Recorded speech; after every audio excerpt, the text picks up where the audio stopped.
Study IQ IAS, आपका selection हमारा mission. MSP एक ऐसी गवर्नमेंट की पॉलिसी जो हमेशा डिबेट में रहती है, चाहे आपका खरीफ सीजन हो, रबी सीजन हो या कभी भी कोई भी इशू चल रहा हो, MSP आपका डिबेट में रहता ही रहता है। But why this policy is so much discussed? ऐसा क्या है इस पॉलिसी में? तो देखो, मैं सबसे पहले आपको समझाती हूँ कि MSP होता क्या है। Basically MSP minimum support price, मतलब कि गवर्नमेंट कहती है कि अगर आपसे कोई आपकी क्रॉप नहीं प्रोक्योर कर रहा है तो गवर्नमेंट हर साल हर सीज़न के अकॉर्डिंग, खरीफ का अलग से, रबी का अलग से, आपका MSP डिक्लेयर करती है। तो हम आपसे उस मिनिमम सपोर्ट प्राइस पर क्रॉप को प्रोक्योर करेंगे। बट यहाँ पर इश्यूज़ क्या आ जाते हैं कि सबसे ज़्यादा जो प्रोक्योरमेंट होता है वो होता है आपका राइस और वीट का, क्योंकि गवर्नमेंट को चाहिए राइस और वीट अपने PDS के लिए, पब्लिक डिस्ट्रीब्यूशन सिस्टम के लिए, जहाँ पर उसे फूड सिक्योरिटी इंश्योर करनी है। इसके ही साथ साथ आपका जो प्रोक्योरमेंट है वो ज़्यादा है नॉर्दर्न साइड में, जैसे आपका वेस्टर्न UP हो गया, पंजाब है, हरियाणा है। यहाँ पे अदर क्रॉप्स के अंदर ये जो प्रोक्योरमेंट है बहुत कम देखने को मिला है, और इसी वजह से फार्मर जो है मोनोक्रॉप की तरफ ज़्यादा झुक गए। आज अगर देखा जाए तो सबसे ज़्यादा प्रोडक्शन अगर हमारे यहाँ हो रहा है तो वो हो रहा है राइस और वीट का, जिसके बहुत सारे कॉन्सिक्वेंसेस है which we will discuss in some another video. आज हम MSP के बारे में बात करते हैं। सो रिसेंटली एक एडिटोरियल पब्लिश हुआ है आपका इंडियन एक्सप्रेस में, जो कहता है कि हमें MSP से बियॉन्ड देखने की ज़रूरत है। Yes, definitely we need to look beyond MSP। हम हमारे फार्मर्स सिर्फ आकर के कहाँ स्थिर हो गए हैं? MSP पर। बट क्या ये एक सही पॉलिसी है हमारे एग्रीकल्चर सेक्टर को ग्रो कराने के लिए? नहीं, बिल्कुल भी नहीं, क्योंकि फार्मर को एक सपोर्ट सिस्टम नहीं चाहिए, फार्मर को चाहिए इनकम। क्योंकि पिछले कुछ सालों में देखा जाए तो हम जब से हमारी ये जो करंट गवर्नमेंट है ये आई, दे आर सेइंग कि हम फार्मर्स की इनकम डबल कर रहे हैं, डबलिंग फार्मर इनकम। ठीक है, चलो कुछ हद तक मानते हैं कि ये इनकम आपकी डबल होगी, but what about the profit margin? एक फार्मर, मान लीजिए 1 हेक्टेयर से पिछले 10 साल पहले 50,000 रुपये कमा रहा था वीट की क्रॉप ग्रो करने से, आज वो 1 लाख रुपए कमा रहा है। बट एक क्रॉप को ग्रो करने के लिए फार्मर को उसमें बहुत सारी चीज़ें डालनी पड़ती है। उसे बहुत अच्छी क्वालिटी की हाई यील्डिंग वैरायटी सीड्स चाहिए, उसके साथ साथ उसको अच्छी क्वालिटी का फर्टिलाइज़र चाहिए, न्यूट्रिएंट चाहिए, वाटर मैनेजमेंट चाहिए, पेस्टिसाइड चाहिए, वीडीसाइड चाहिए, और इनके प्राइस बहुत ज़्यादा बढ़ गए हैं। इनपुट कॉस्ट पिछले कुछ सालों में बहुत ज़्यादा बढ़ गया है, जिसकी वजह से जो फार्मर का प्रॉफिट मार्जिन है बिटवीन इनपुट एंड आउटपुट, कि अगर एक फार्मर 60,000 रुपये लगा रहा है अपनी क्रॉप को ग्रो करने में, तो उसकी अर्निंग जो है सिर्फ हो रही है 1 lakh rupees per hectare, profit सिर्फ 40,000 रुपये का हुआ। सो यहाँ पर हमारे फार्मर्स जो है ग्रो नहीं कर रहे हैं। They need income, not a support system. So इस आर्टिकल में हम आगे देखते हैं कि क्या है। Before moving on with that, मैं आपको बताना चाहूँगी कि हमारा जो एग्रीकल्चर ऑप्शनल का बैच है वो 17 अगस्त से शुरू होने वाला है, उसके बारे में हम लेटर ऑन डिस्कस करेंगे। ठीक है, सो लुक है, जैसा कि हमने बताया कि यहाँ पर हमें ज़रूरत है कि हम हमारी एग्रीकल्चर पॉलिसी को शिफ्ट कर सके from guarantee of minimum price, ठीक है, टू इंश्योरिंग फार्मर इनकम। हमें फार्मर की इनकम को स्टेबल बनाना है, क्योंकि यहाँ पर MSP जो है आपको एक सपोर्ट तो दे देता है। बाई चांस मान लीजिए फसल खराब हो गई क्लाइमेट चेंज की वजह से, तो फार्मर के पास एक स्टेबल इनकम नहीं है। सो हमें यहाँ पर इंश्योर करना है empowerment of the farmer, and we should ensure the stable farmer income, जहाँ पर फार्मर की अगर इनकम बढ़ेगी तो उसका सोशियो इकोनॉमिक डेवलपमेंट होगा, वो अदर चीज़ों के अंदर इन्वेस्ट कर पाएगा, लाइक एजुकेशन, हेल्थ फैसिलिटीज़, और वो अपने एग्रीकल्चर में भी काफ़ी ज़्यादा इन्वेस्ट कर पाएगा, जिसकी वजह से हमारा एग्रीकल्चर सेक्टर ग्रो करेगा। So before moving on with this topic, मैं आपको बताना चाहूँगी कि हमारा जो बैच है, अगस्त बैच, नया बैच स्टार्ट हो रहा है फ्रॉम 17 अगस्त। ठीक है, 17 अगस्त से हमारा नया बैच शुरू हो रहा है। हमारे कोर्स में आपको 400 plus live lecture, recorded lecture, PDF notes, class notes, revision sheet, साथ के साथ आपको personal mentorship session, doubt session and many more thing you will get. और हर फ्राइडे को लाइव आंसर राइटिंग क्लासेस है हमारी। तो अगर आप चाहते हैं हमारे एग्रीकल्चर ऑप्शनल में एनरोल करना, तो आप डिस्क्रिप्शन में लिंक होगा, वहाँ से एनरोल कर सकते हैं। But don't forget to use this code MYLIVE code use करना मत भूलिए, क्योंकि जब आप ये कोड यूज़ करेंगे तो आपको मिलेगा मैक्सिमम डिस्काउंट, जो किसी और कोड को यूज़ करने से नहीं मिलेगा। और अगर आप एग्रीकल्चर रिलेटेड किसी भी टॉपिक की PDF चाहते हैं, करंट अफेयर के रेगुलर अपडेट्स चाहते हैं, तो प्लीज़ मेरा टेलीग्राम चैनल ज्वाइन कीजिए। यहाँ पे आपको बहुत सारी चीज़ें मिल जाएंगी। @monica_yadav_agriculture, इसका भी लिंक आपको डिस्क्रिप्शन में दिया हुआ होगा। सो अभी हम बात करते हैं कि MSP जो है, सबसे पहले तो ये लिमिटेड सेक्शन ऑफ क्रॉप्स और लिमिटेड सेक्शन ऑफ फार्मर्स को ही सपोर्ट करता है। मेजर प्रोक्योरमेंट व्हीट और राइस का हो रहा है, जैसा कि मैंने आपको बताया, और ये भी कहाँ है, पंजाब, हरियाणा और आपका western UP and in some parts of Madhya Pradesh. But यहाँ पर अब डिसएडवांटेज में कौन से फार्मर्स रहते हैं? जो फार्मर्स आपका पल्स ग्रो कर रहे हैं, ऑयल सीड्स ग्रो कर रहे हैं, आपका वेजिटेबल, फ्रूट्स, स्पेसिफिकली सबसे ज़्यादा डिसएडवांटेज में आपके फार्मर्स रहते हैं जो वेजिटेबल्स ग्रो कर रहे हैं। इन फार्मर को बहुत ज़्यादा, मैं कहूँगी अच्छा खासा नुकसान होता है अगर मार्केट में प्राइस सही नहीं है। तो क्योंकि एक तो ये पेरिशेबल प्रोडक्ट है और गवर्नमेंट इनके लिए कोई MSP, कोई प्राइस सपोर्ट सिस्टम या कोई भी स्कीम या पॉलिसी नहीं है कि भाई टोमेटो अगर एक फार्मर ग्रो कर रहा है तो this is the fix price, no one can procure less than that, कि इतना प्राइस फिक्स है टोमेटो का, इससे कम कोई और नहीं खरीद सकता है। ऐसा कुछ भी नहीं। अगर बम्पर हार्वेस्ट हो जाए वेजिटेबल्स के अंदर तो फार्मर को भारी नुकसान होता है, कि जो टोमेटो किसी सीज़न में फार्मर ने 30-40 रुपए किलो सेल किया था, आज वो उनसे 5 से 6 रुपए में प्रोक्योर किया जा रहा है। आपका अनियन के साथ हर साल ऐसा ही होता है। ठीक है, पीक सीज़न में तो आपका अराउंड 100 रुपीज़ kg पहुंच जाता है, बट जब जैसे ही हार्वेस्ट होता है, बम्पर हार्वेस्ट होता है, मार्केट में इस पेरिशेबल प्रोडक्ट की भीड़ लग जाती है, तो ये प्राइस क्रैश कर जाता है टू 5 to 4 रुपीज़ पर kg। तो इन फार्मर्स को अच्छा खासा नुकसान यहाँ पर होता है। अब यहाँ पर सबसे बड़ी प्रॉब्लम है मेरी अनस्टेबल इनकम। अब ये अनस्टेबल इनकम हो क्यों रही है?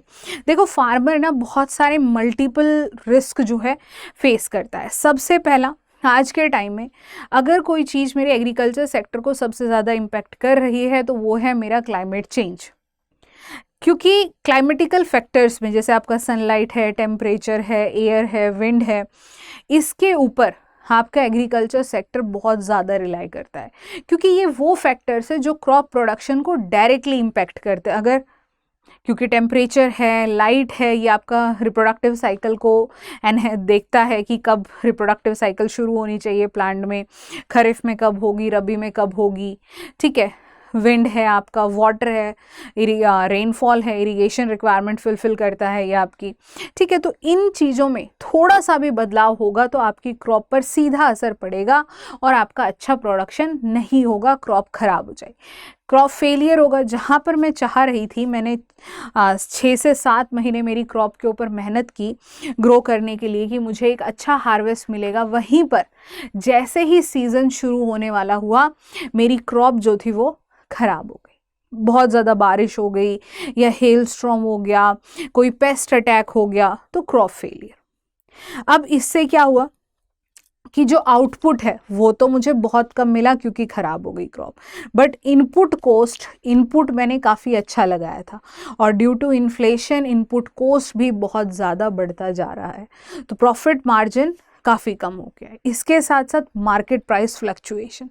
अब जैसा कि मैंने आपको बताया, जब भी एग्रीकल्चर में बम्पर प्रोडक्शन होता है प्राइस क्रैश करते हैं, क्योंकि आप एक चीज़ यहाँ पर समझिए, जैसे just imagine a winter season like December, वहाँ पर आपकी अनियन का प्राइस हो गया 100 रुपये पर kg।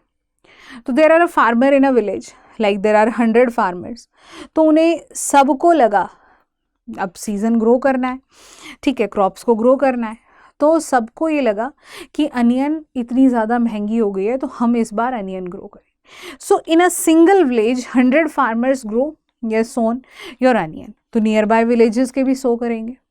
अब क्योंकि अब क्रॉप का ग्रोइंग विंडो, सोइंग और हार्वेस्टिंग विंडो ऑलमोस्ट सेम होता है, 10-15 दिन आगे पीछे हर जगह, ठीक है। तो सोइंग विंडो हमारा सेम है, फार्मर ने सेम टाइम पे सो किया, सेम टाइम पे हार्वेस्ट किया। अब जितने भी मेरे वेजिटेबल प्रोडक्ट्स हैं दे आर पेरिशेबल, फार्मर उनको स्टोर करके नहीं रख सकता, और गवर्नमेंट की भी एज सच कोई अच्छी इंफ्रास्ट्रक्चर फैसिलिटी नहीं है जहां पर फार्मर उनको स्टोर करवा सके। तो ये अब प्रोडक्ट जो है जितना भी हार्वेस्ट हुआ है फार्मर के पास, उसे वो मार्केट में सेल करना ही करना पड़ेगा। वो इसलिए उस प्रोडक्शन को अपने घर पे नहीं रख सकता कि भाई अभी प्राइस कम है, जब ज़्यादा होगा मैं तब सेल करूँगा। तो जैसे ही मार्केट के अंदर बल्क में प्रोड्यूस आता है, अब जो बायर्स हैं, आड़तीस जिनको हम बोलते हैं एग्रीकल्चर मंडीज़ के अंदर, उनके पास अब बहुत सारे ऑप्शन हैं। Now the price will crash from 100 to less than 10 rupees, और फार्मर को जहां पर लागत आती है 15 से 16 रुपए पर केजी, कोई भी वेजिटेबल ग्रो करने में ये एवरेज है, वहीं पर उनको उनकी एवरेज जितना भी नहीं मिल पाता है, जितनी लागत लगी थी उनसे वो प्रोक्योर किया जाता है 10 से 12 रुपए केजी या इससे भी कम में। तो ये एक सबसे बड़ा फैक्टर है फार्मर की लेस इनकम का। तो हमें यहाँ पर इनकम सिक्योरिटी से ज़्यादा एक स्टेबल इनकम देखनी पड़ेगी। यहाँ पर हम क्या कर सकते हैं कि हम एक फिक्स जो है प्राइस सभी क्रॉप्स के लिए रख सकते हैं कि below than that no one will procure, ये कर सकते हैं हम यहाँ पे। इसके साथ साथ अब हम बात करते हैं कि जो मैंने आपको समझाया कि लीगल गारंटी जो है एमएसपी की, अब हमारे जो फार्मर्स हैं अब इस प्राइस फ्लक्चुएशन से बहुत ज़्यादा परेशान रहते हैं, इनकम नहीं है, उनको चाहिए एक स्टेबल इनकम। तो फार्मर ऑलवेज डिमांड कि हमें एमएसपी की लीगल गारंटी चाहिए, but that is completely impractical, क्योंकि गवर्नमेंट जो है इतना ज़्यादा प्रोड्यूस अकेले नहीं खरीद सकती है। गवर्नमेंट के जो बजट है उस पर इसका बहुत ज़्यादा फिर असर पड़ेगा। जो अदर वेलफेयर एक्टिविटीज़ है उन पर आप गवर्नमेंट जो है कैसे पैसा लगा पाएगी। सो यहाँ पर forcing private trader to buy at MSP may distort market, और अगर हम जो आपका प्राइवेट प्लेयर्स हैं उनको फोर्स करें कि आप एमएसपी पे खरीदो तो ये मार्केट डिस्टॉर्ट कर सकता है, ठीक है। पब्लिक प्राइवेट पार्टिसिपेशन कम कर सकता है आपका, और बहुत ज़्यादा फिस्कल बर्डन ये गवर्नमेंट के ऊपर क्रिएट कर सकता है, और देयर माइट बी चांसेस कि फार्मर को कोई बायर ही ना मिले। So this is completely impractical. So यहाँ पर कुछ रिकमेंडेशंस भी इस आर्टिकल के अंदर दी गई है कि हमें कुछ डायरेक्ट इनकम सपोर्ट, जैसे हम पीएम किसान सपोर्ट जो हम दे रहे हैं 6,000 रुपये हर साल, इसी तरीके की स्कीम्स को हमें और ज़्यादा प्रमोट करना चाहिए या ब्रॉडन करना चाहिए। इसके साथ साथ हमें अडॉप्ट करना चाहिए डेफिशिएंसी पेमेंट सिस्टम। अब ये डेफिशिएंसी पेमेंट सिस्टम क्या है? देखो, ये डेफिशिएंसी पेमेंट सिस्टम काफ़ी ज़्यादा सक्सेसफुल है और मैंने इसको खुद विजुअलाइज किया है in my family. Like Haryana है आपका, मध्य प्रदेश है, पंजाब में भी शायद है ये, so in and UP also, in states के अंदर प्राइस डेफिशिएंसी सिस्टम है। अब यहाँ पर क्या होता है कि फार्मर को बोला जाता है कि you can sell your, like government जो है एक प्राइस फिक्स कर देती है आपका, similar to the MSP. State government या फिर आपका सेंट्रल गवर्नमेंट के ही प्राइस को फिक्स कर दिया जाता है कि दिस इज़ द प्राइस। तो जैसे मान लीजिए आपका पर्ल मिलेट का जो प्राइस है 3,000 रुपये पर क्विंटल रखा गया कि 1 क्विंटल 3,000 रुपये है। अब गवर्नमेंट तो प्रोक्योर नहीं कर सकती इतना ज़्यादा, तो फार्मर को कहा जाता है कि you can sell your product in the market. आप मार्केट में इसको सेल कीजिए, चाहे वो कितने भी प्राइस में आपसे प्रोक्योर करे, चाहे वो 2,000 रुपये पर क्विंटल प्रोक्योर करे, चाहे वो 1,500 रुपये पर क्विंटल प्रोक्योर करे। अब जो डेफिशिएंसी गैप है, मान लीजिए 1,500 रुपये पर क्विंटल आपने मार्केट में सेल किया, अब 1,500 रुपये जो है आपका डेफिसिट है जो गवर्नमेंट ने प्राइस दिया था। तो अब आप हमारे पोर्टल पर रजिस्टर कीजिए और यहाँ पर अपना बिल वगैरह सबमिट कीजिए और कितनी क्रॉप के अंदर आपने ग्रो किया था वहाँ पर अपना सारा डाटा डालिए। विद इन 15 डेज आपके अकाउंट में जो डेफिसिट प्राइस था वो आ जाएगा। तो इससे क्या है, गवर्नमेंट के ऊपर ना तो प्रोक्योरमेंट का बर्डन ज़्यादा पड़ा, ना ही गवर्नमेंट के फिस्कल बजट के ऊपर बहुत ज़्यादा इससे प्रेशर पड़ा है। और हरियाणा के अंदर ये काफ़ी ज़्यादा सक्सेसफुल स्कीम है and I have seen like farmer are receiving their money immediately after applying there at the portal. वो रेगुलरली विलेज वाइज रिलीज़ करते हैं मनी कि आज इस विलेज का हुआ है मनी रिलीज़, आज इस विलेज का हुआ है। और हरियाणा के अंदर एक आपका फार्मर रजिस्ट्रेशन कंपलसरी है, मेरी फसल मेरा ब्यौरा, मतलब सभी फार्मर को उसके ऊपर रजिस्टर करना पड़ता है कि इस साल में ये फसल ग्रो कर रहा हूँ, इतने इतने हेक्टेयर में ग्रो कर रहा हूँ। तो वहाँ से गवर्नमेंट के पास सारा डाटा होता है और गवर्नमेंट एक एवरेज प्रोडक्शन भी निकाल लेती है कि इस फार्मर के यहाँ इतना प्रोडक्शन होगा। तो उससे बहुत इजीली हो जाता है गवर्नमेंट को प्राइस ट्रांसफ़र करने में directly to the farmers account. तो ये काफ़ी अच्छी स्कीम है और इसी तरीके से इसमें ट्रांसपेरेंटली अगर ये इम्प्लीमेंट किया जाए तो it will benefit farmers a lot. हमें डिसेंट्रलाइज प्रोक्योरमेंट को बढ़ाना होगा। जैसे हमारा पल्सेस हो गया, ऑयल सीड हो गया, न्यूट्रिशियस क्रॉप हो गया, हमें डिसेंट्रलाइज करना पड़ेगा कि हमारा प्रोक्योरमेंट जो है सिर्फ और सिर्फ घूमता है किसके अराउंड, राइस और व्हीट। तो हमें इसे बढ़ाना होगा। हमें pulses, oil seed, nutritious crop की तरफ भी जाना होगा। We have to procure them ताकि फार्मर मोनोक्रॉप में ही ना फंसा रहे, क्योंकि मोनोक्रॉपिंग की वजह से सॉइल की फर्टिलिटी बहुत रिड्यूस हो रही है, वो दूसरी क्रॉप की तरफ भी डाइवर्ज हो। हमें मार्केट ओरिएंटेड एग्रीकल्चर को या प्रोडक्शन को एनकरेज करना पड़ेगा कि मार्केट में जिस चीज़ की डिमांड है, ठीक है, जिस चीज़ की डिमांड ज़्यादा है हमें उसे ज़्यादा एनहेंस करना पड़ेगा, फार्मर्स को एनकरेज करना पड़ेगा टू ग्रो देम। और इसके साथ साथ जैसा मैंने बताया कि क्लाइमेट चेंज की वजह से मेरा एग्रीकल्चर सेक्टर बहुत ज़्यादा वल्नरेबल हो चुका है। तो मुझे यहाँ पर मेरे एग्रीकल्चर सेक्टर को वल्नरेबिलिटी से बचाना पड़ेगा। हाँ, ठीक है। तो यहाँ पे हम कैसे बचा सकते हैं? माइक्रो इरिगेशन को प्रमोट करके, मल्चिंग को प्रमोट करके, हाई यील्डिंग वेराइटी सीड्स या फिर शॉर्ट ड्यूरेशन वेराइटी सीड्स को हम प्रमोट कर सकते हैं। ड्रॉट टॉलरेंट, आपका salt tolerant, heat tolerant varieties को हम प्रमोट कर सकते हैं और फार्मर को क्लाइमेट रिजिलियंट एग्रीकल्चर प्रैक्टिसेस में के बारे में हम टीच कर सकते हैं, फार्मर को सिखा सकते हैं कि फार्मर ने कैसे क्लाइमेट रिजिलियंट एक्टिविटीज़ को अडॉप्ट करना है, फॉलो करना है, जिसकी वजह से क्लाइमेट का कम से कम इम्पैक्ट पड़ेगा उसके प्रोडक्शन के ऊपर। अब at the last this is all about for कि what we can do and at the last why this matter, why MSP matters. क्योंकि एमएसपी जो है अकेला सिर्फ फार्मर्स की प्रॉस्पेरिटी नहीं, ये आपका यील्ड और प्राइस दोनों पर डिपेंड करता है। और क्लाइमेट चेंज बहुत ज़्यादा हमारे फार्मर्स को इम्पैक्ट कर रहा है। In future MSP will not be sustainable source of income for the farmer, to be very honest. So we have to look upon a climate resilient activity. हमें climate resilient crop की तरफ देखना पड़ेगा। हमें comprehensive source चाहिए। हमें farmer के income के रिसोर्सेज को डाइवर्सिफाई करना है कि अगर एक रिसोर्स से इनकम नहीं है तो एटलीस्ट आपके दूसरे रिसोर्स से तो इनकम आए ही आए। So this is all about the MSP and the issues and why MSP alone is not beneficial for the farmer. So this is all about from my side. अगर आपके भी कुछ व्यूज़ हों तो आप कमेंट सेक्शन में ज़रूर share कीजिएगा। और ये जो टॉपिक है आपका एग्रीकल्चर ऑप्शनल, साथ के साथ GS3 के लिए बहुत बहुत ज़्यादा इम्पॉर्टेंट है। Thank you so much, have a nice day and don't forget to join my Telegram channel, क्योंकि इसकी PDF, इस टॉपिक की PDF अगर आपको चाहिए तो मेरे टेलीग्राम चैनल पर मिल जाएगी। Thank you so much. Study IQ IAS, आपका सिलेक्शन हमारा मिशन।